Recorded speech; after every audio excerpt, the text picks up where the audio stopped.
5, 4, 3, 2. Welcome, everyone, to another edition of Cultivated Live. I'm Jeremy Burke, the editor-in-chief. I'm here with Justin Trouard of Mammoth Farms. Justin, welcome to the show. Thanks for having me. So, Justin, just before we get started, could you just introduce yourself to our audience, a little bit about your history in the cannabis industry and how you found yourself to where you are? So we got licensed in Colorado in 2017. We cultivate outdoor cannabis, kind of like you grow corn or soybeans or any other commodity crop, out in the sun, in the native soil, irrigation water rights and whatnot. We have kind of progressed through the industry to a point where we almost exclusively cultivate the plant to make the oil to then put into finished goods. And so here in 2025, we cultivate about 110 acres of canopy. We have about 120,000 plants, and almost exclusively put all of that into distillate. Got it. So let's talk a little bit about why we're having this conversation today. You are involved in a lawsuit against Colorado's Department of Revenue and the Marijuana Enforcement Division. Talk a little bit about the suit and what some of the key points that you are trying to get across are. Sure. I mean, if you're in a legacy state, you're experiencing the similar effects of what we are. The hemp industry has obviously gone rogue, and it's actively destroying the licensed industry. We eventually got to the point where we just had so much proof that it was just logical to file a lawsuit, right? There's no more question. I don't have to take anyone's word for it. We have metric data. We have, test results, and et cetera, et cetera. We find ourselves now where we can prove that, large numbers of cultivators in the state of Colorado are, I hate to say the cultivators are doing it, because some of them are not necessarily witting to what's going on, but large amounts of marijuana are leaving the state every month and heading to Texas or North Carolina or Florida, or pick a state where there's no licensed marijuana, but hemp is legal.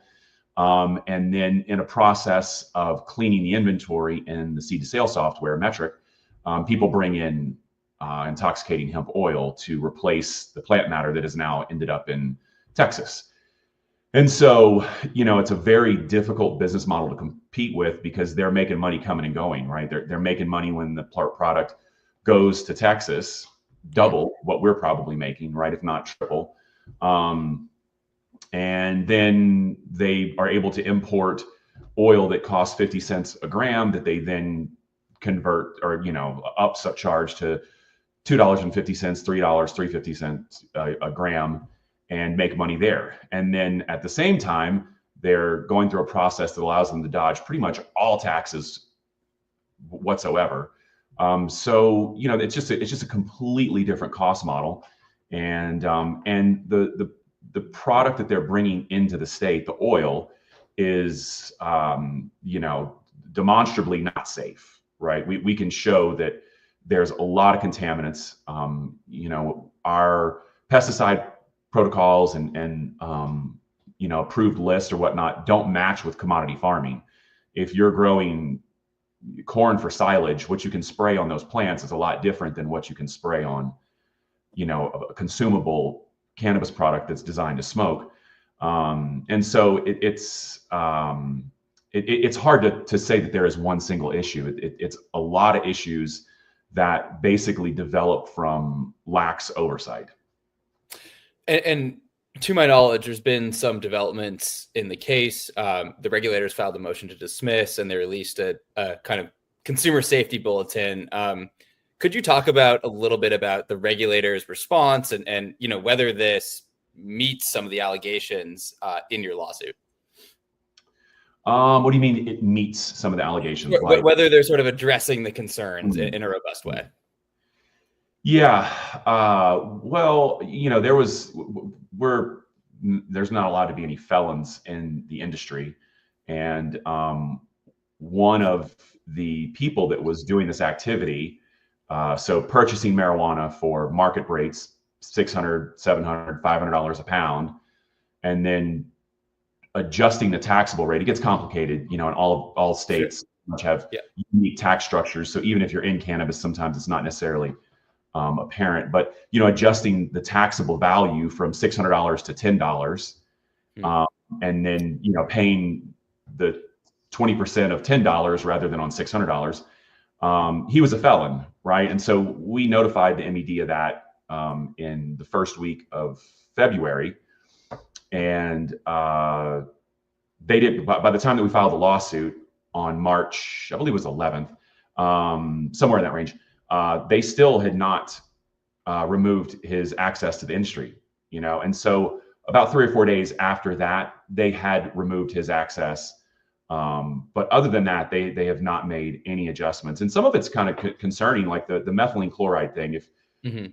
your viewers and listeners want to Google methylene chloride, it's a really, really dangerous product. It's not just been found in Colorado products once. It's happened a couple times that we know of. And to this day, even though it's a simple solvent test, just click a box, no additional fees, no additional, protocols whatsoever on the licensee or the testing lab, and they still refuse to do it, even though this product has killed dozens of people. And that, that's like one of our asks that we still haven't seen any movement on. In your view, Justin, I mean, what would be an effective resolution on the regulator's part? Like, what would you like to see? What would other industry participants in Colorado like to see them do to address these concerns? I mean, I think that at the core of all of it, we all just kind of search for legitimacy, right? Like we Sure. came out of the shadows, right? Where Yeah. it was the pot shop and, pardon the analogy, but kind of like the adult bookstore where it's kind of sketchy, whatever. And then now here we are where it's, a legitimate business. And ironically, the regulators haven't caught up. They're the ones that are, not legitimate, right? They don't have legitimate protocols or legitimate standards. That example right there, where someone, a licensee, was caught with methylene chloride and pesticides in. We don't know the numbers yet because we haven't gotten to that phase, but probably in the 100,000 plus number of products that people consumed with methylene chloride, right, and pesticides. So you would think that there would be some sort of protocol that, hey, if you poison people, here are the results, the ramifications of that. And that completely got swept under the rug. If you look at the order to show cause, it shows that, that they tested the products. There's a health and safety advisory where they showed that there's a recall on the products. And then whenever you get to the settlement agreement, all of that has been removed. There's no mention of poisoning people. And the fine was $40,000 to be split between 6 people. It's hard to think that people are going to stop these methods if there's no legitimacy in your enforcement, right? And so that's really what we're looking for. I mean, that's a broad concept, obviously, but we want people to monitor metric, or just back it out and then we'll all do that, right? I mean, I own a ton of land. I'm happy to go out and grow a bunch of CBD and convert it and compete in that market. But I was sold on the idea that we had a legitimate industry. It was a licensed industry. We paid these fees. We paid these taxes. That there were these protections provided, and none of that's true. And that's not my opinion. It's just not true. And so we're asking for regulators to do actual enforcement, and when people get caught doing things, they get held accountable for it, and that the rules match the industry. A lot of people look to Colorado and say, "Oh, well, that's the pinnacle of cannabis regulation." And the irony is, it's the exact opposite, because we were the first. People give it that credential, but the thing is it hasn't been updated significantly since we started. And so you look to a lot of the other states that saw the errors of these legacy states, and Missouri has a very legitimate program. Florida has a legitimate program. Maryland has a legitimate program. And here we are being touted as the best, and it's really the exact opposite. On that note, Justin, I mean, what does it mean for the broader project of legal cannabis regulation when Colorado, which is one of the first states to pursue this policy, can't seem to get it right? Like, what does this mean for consumer safety? What does it mean for other states that are looking to do this? Because, in my view, I cover it, legalizing cannabis is very hard.